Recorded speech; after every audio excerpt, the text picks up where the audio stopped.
அவள் வந்தாள், விரல்களை நான் பிடித்துக் கொண்டேன். பல வானவில் பார்த்தே வழியில் தொடர்ந்தது பயணம்.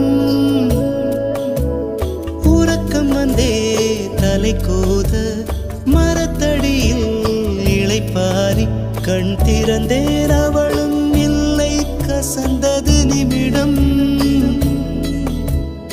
அருகில் இருந்தாள் ஒரு நிமிடம், தொலைவில் தெரிந்தாள் மறு நிமிடம். கண்களில் மறையும் பொய்மான் போலோடுகிறாள். அவளுக்கும் எனக்கும் நடுவினிலே